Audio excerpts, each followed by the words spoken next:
Alrighty, ladies and gents, welcome to another YouTube video. Larry Wheels has just released a video not so long ago, and he's asked a question about the rules, specifically for King of the Table 2. As head referee Bill Collins has gone through and explained these rules to the athletes, Larry's asked the question, who do they favor? So we are going to go through this video from Larry's today. We're going to have a listen to what Bill Collins has got to say, and I'm going to give you my opinion. I'm going to give you my opinion on answering exactly that question. Who do these rules favor? Devon, John, Larry, Brandon, Gennady, Hermes. We're going to go through and we're going to have a look at it. And also, there's some really cool footage of them, each of these athletes, each of these headline matches, gripping up on the left, going through a simulated start from Bill Collins. And that tells us a bit as well. Anyway, so that's what we're going to do today. I hope you enjoy it. Yeah, let's have a look now at the rules briefing for King of the Table 2.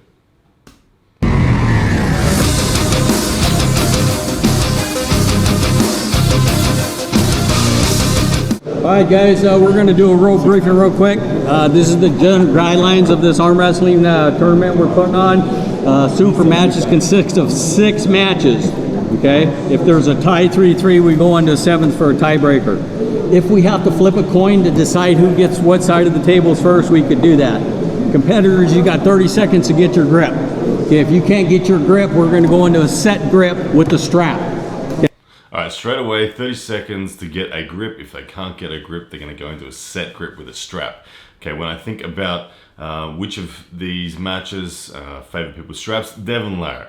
Straight away, it has to be said that Devon, Larratt, it's highly likely every match is going to go to straps simply because Devon, Larratt will not settle. And he knows, very much he knows. The John Brzenk outside of straps is quite dangerous. And historically, Devon has had problems slipping from John. So Devon, if he has that sense, he will 100% just take it to the straps. Now, when we look at the other matches involved, I know Larry, very comfortable in the straps. Brandon, very comfortable in the straps. Both those guys, highly likely to go there. Brandon, he's got a bit of a king's move. Larry, he just feels more connected to his wrist flexion security when he's in the strap. So I don't expect either of those two guys to have a problem with that rule. Gennady and Hermes, I mean, those guys will likely go into strap. With the style of Hermes arm wrestling, Gennady's not going to be holding on to him out of straps. He's going to be top rolling with him. So no real advantage for those guys there because they're off to the straps anyway. So the only real match that I see that has a significant advantage so far is the Devon, Larratt, John Brzenk match, which does favor Devon. Okay, a strap will be applied. We'll set the grip. There cannot be no moving at that time. At the start of the match, both shoulders have to be square. You have to be center of the table, and we want that webbing even before we even put the strap on. After each match is done, we switch sides with the competitors so both you guys get different sides of the table. Nothing can be worn on the arm or the hand while you guys come up to the table. Chalk is permitted, no rosin, no stickum spray, chalk only. In the event that you guys cut your...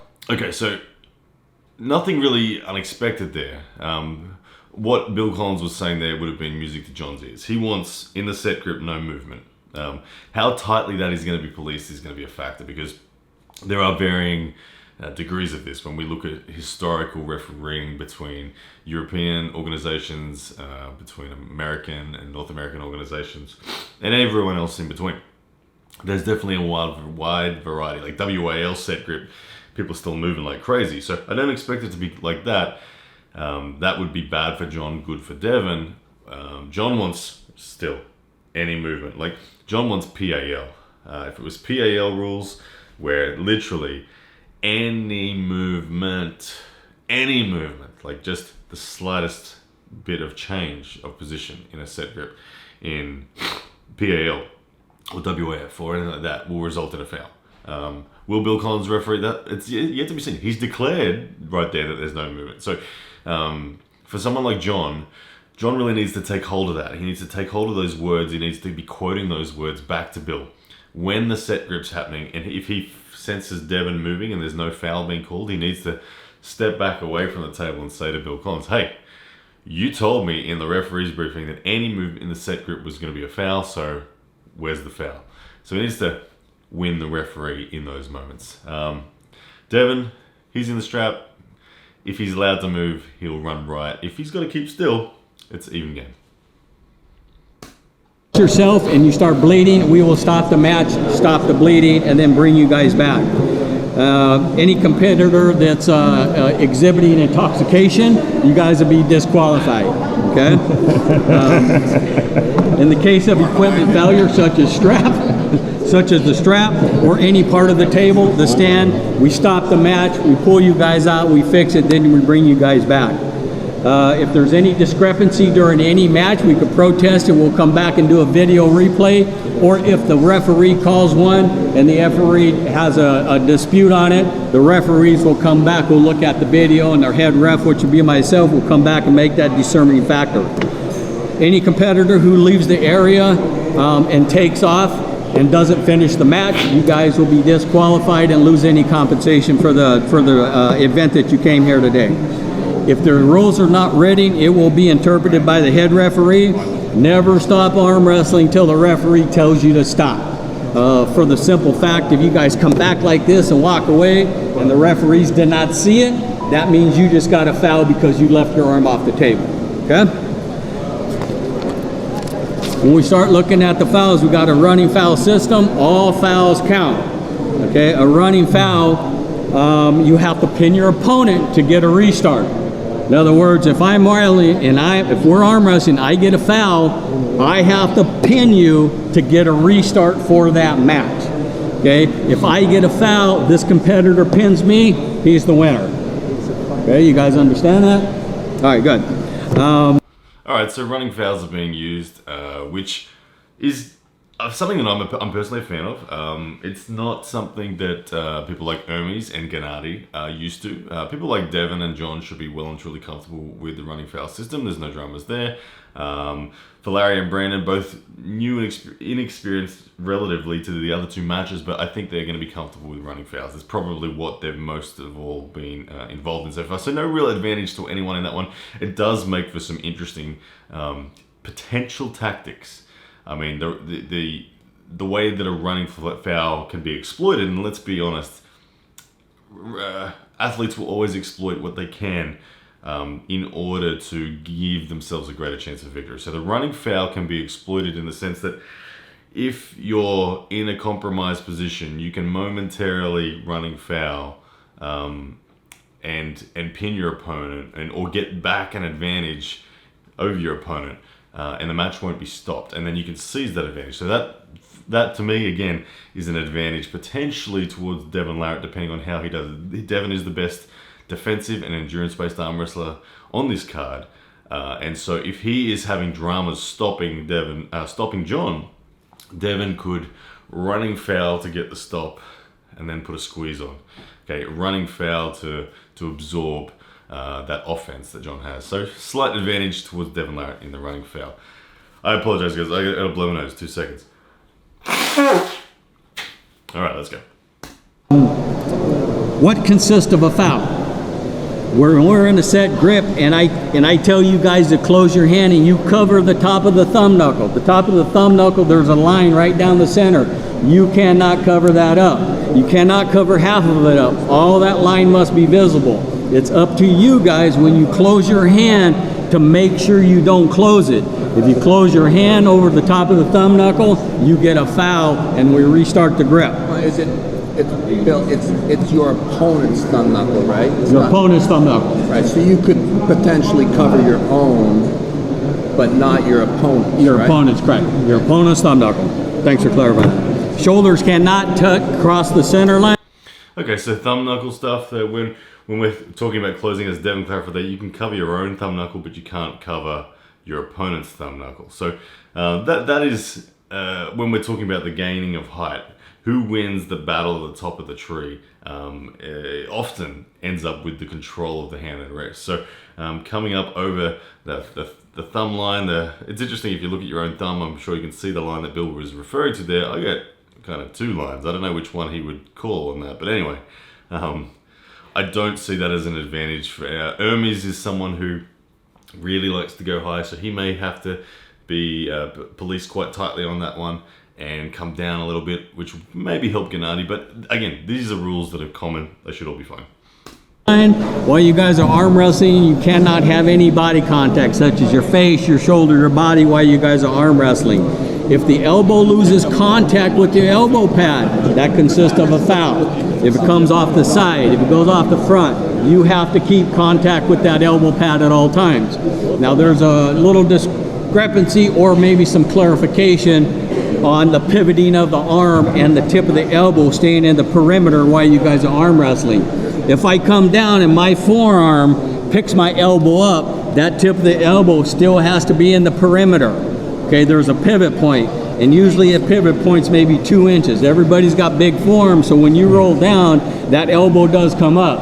If you guys go into something called a King's move, okay, that's the same pivot point or the distance that we're going to use. We're not going to allow this, okay? Just because you have contact and this is in the perimeter, you got like 6 inches here. This is not allowed. We will allow the same distance as the pivot point right here, which is probably right here. When you guys drop into the King's move, anything from the center to the losing side of the table is a loss. Okay, if you're into the King's move on the winning side of the table, as long as this pivot point right here isn't sticking up in the air, the match continues. If he pins you, you just lost the match.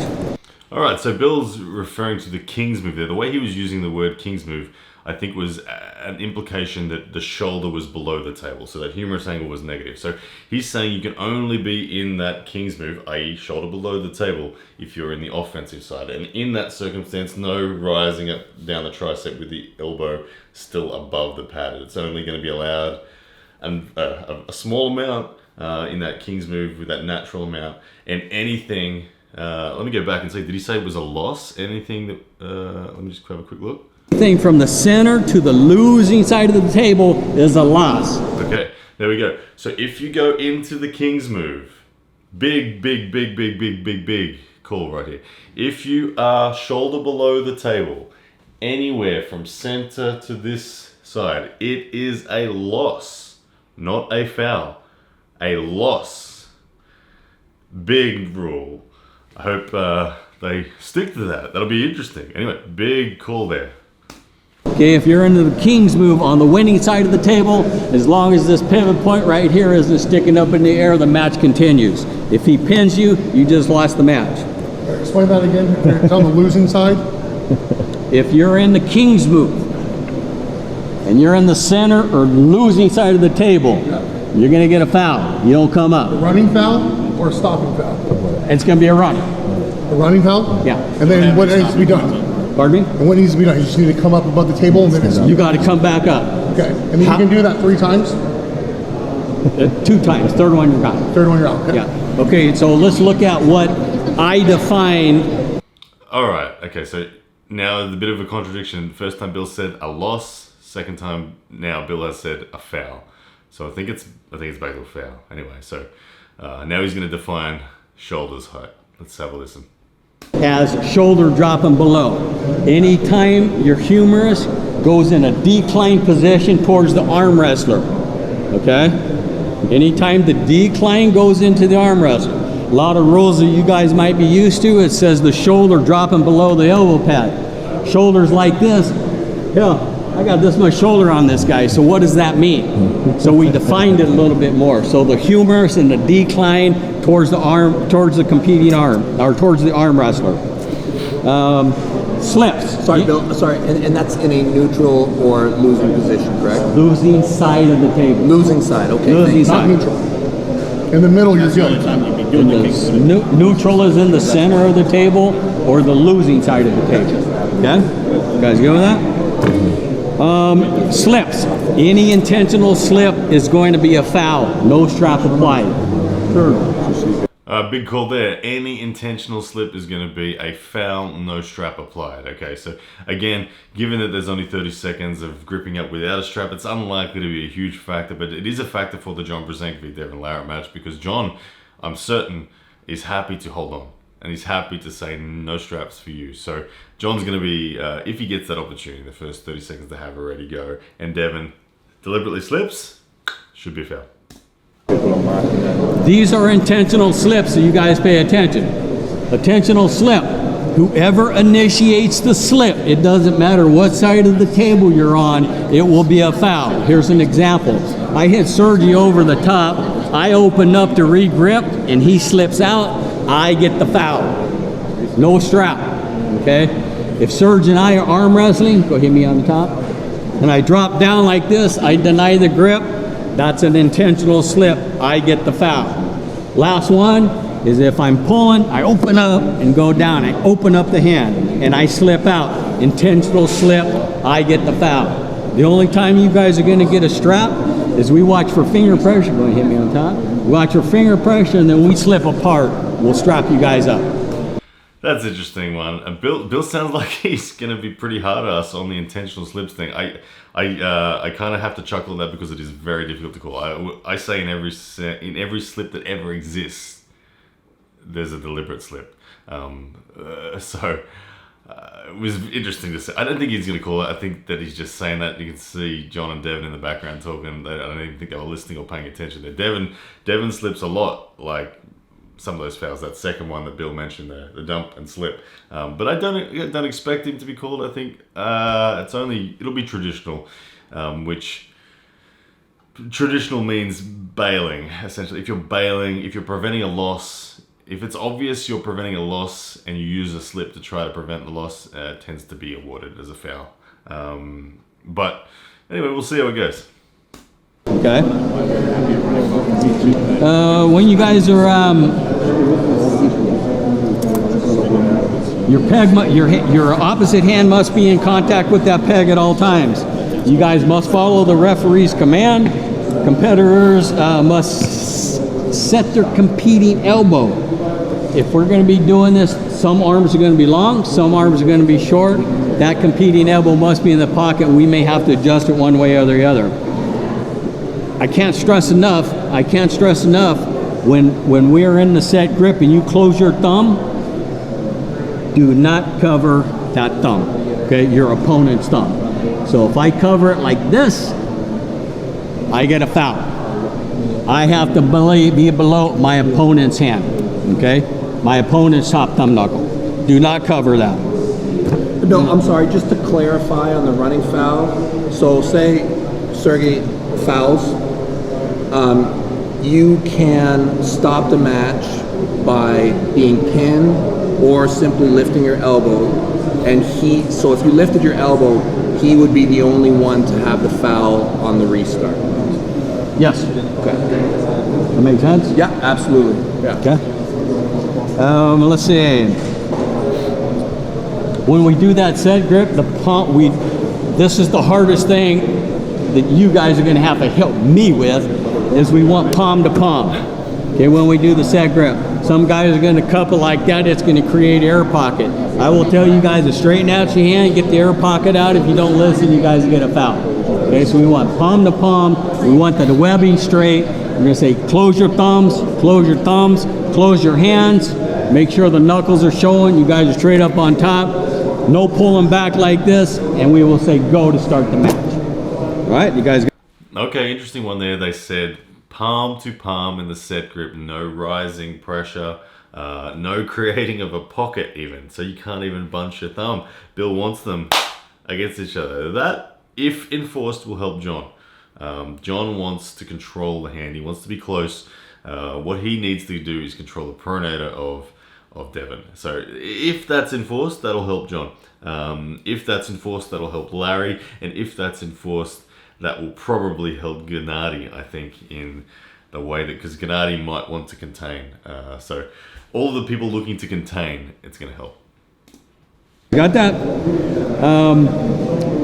Never stop arm wrestling at any given time until the referee tells you to stop. For the simple fact, again, if I pin them and I walk off, if the referees didn't see it, it didn't happen. Never stop arm wrestling until the referee tells you to.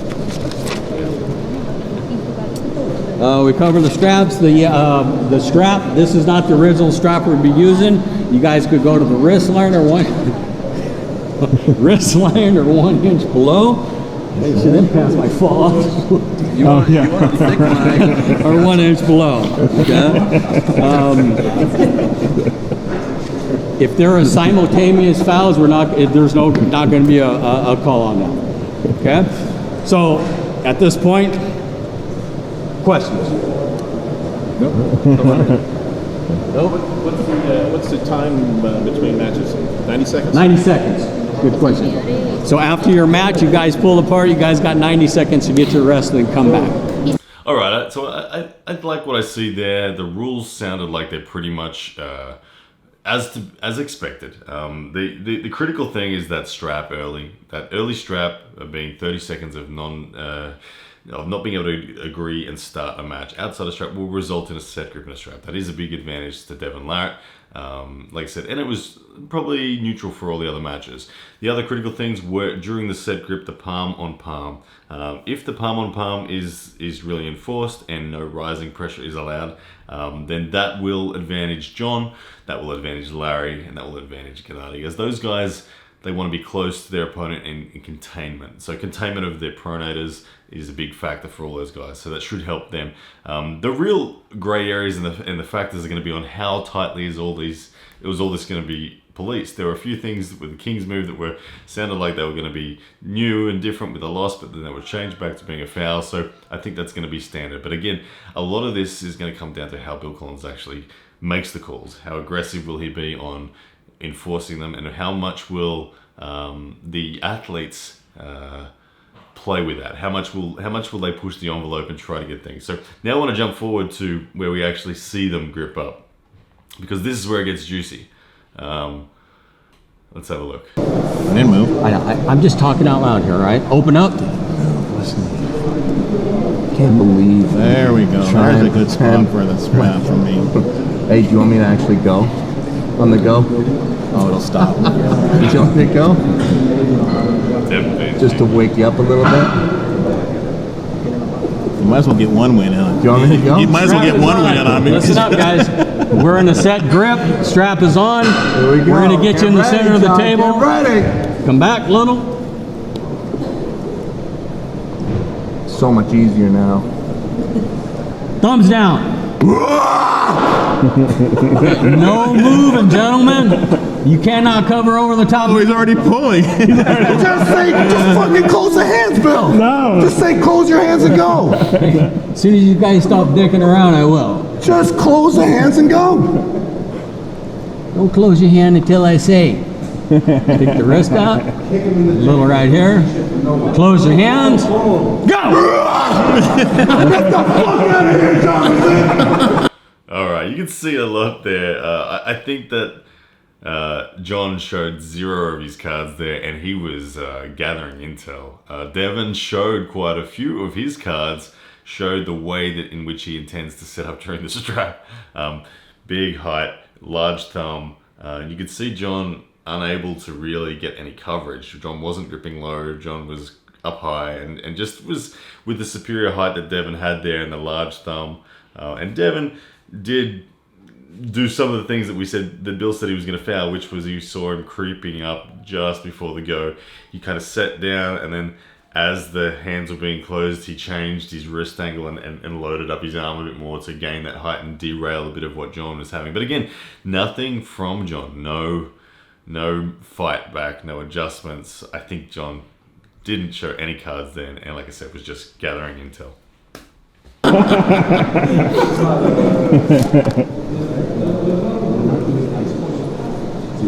Close your hands. Okay? Right there. One foul. Can I hear me? I choose a quality. Repeat. Okay? Alright, so we've got a thumb nut covering foul there. Close your thumbs. Close your hands. You're close. You can't cover this top note. Stai Yes. coprendo questa parte qua. Vedi questa linea qui? Okay, so let me do this one. Close your hands. Oh, sorry. Close your thumbs. Okay, that's it. Close your hands. Go. So straight away I can see, if we make the assumption that Gennady and Hermes are going to pull this way on the right, you can see straight away that Gennady is catching, containing, and supinating. And you can see that he's loading his shoulder forward, you can see that he's retracting his thumb, making it difficult for Hermes to get height. And you can see already, right now, if that was a go and Hermes hit with a top roll, Gennady would be supinating, cupping, finger containment, shoulder commitment in, trying to defeat the pronator. So as he sets up like that and he's retracting his thumb, Hermes is having difficulty. I like what I see there in Gennady. I think Gennady's going to crush him. To the table, we want the elbows down, we want the hands in the center and the shoulders square as much as possible. These webbings have to be straight before I even get the strap on. There you go. I want to make sure you guys, there you go. You can see again the low grip from Larry. He's really looking for that pronator control. The broad, wide hand of Larry, quite low on the wrist. Close your hands. Larry not capping his own thumb knuckle. Larry would be getting fouled there for the supination. Interesting. I'll have a different strap so it doesn't get loose. Thumbs down. Close your hands. If both of you guys move, no call. Where did I Okay? move? Both you guys move. You did? should get a foul. If you move I and think he he did, turned to me is why I moved. I didn't move. no, both you guys move. Okay. Okay. Let's do it again. Bill's being tight. Thumbs down. No moving, gentlemen. Close your hands. Go! All right, so what I could see there in those starts there from Larry and Brandon, Larry low grip, Brandon's going to be looking for the top roll and probably set a king's move. I think this match is Larry's. It looked good. He looked pretty comfortable. Bill's being pretty tight and pedantic on the no movement rules, but I think it'll loosen up a bit on the day. I don't think they're going to be killing the momentum of the matches on the day. So anyway, so Larry, there's my answer to the question. Who do those rules favor? Ultimately, I think it favors probably Devon, because I don't think Bill's going to be as tight on the enforcement as John needs him to be. So I think Devon's got the edge. I think that I think that what I saw and what I felt, I'm not necessarily saying it's an advantage, but I feel like Gennady is going to adopt better to these rules and do well. And I think Larry is going to adopt nicely to these rules and will do well. So that's what I saw. That's what I saw. What did you see? Let me know. I can't wait to watch it all unfold. It's literally so exciting. Anyway, guys, hope you're well. I'll see you soon.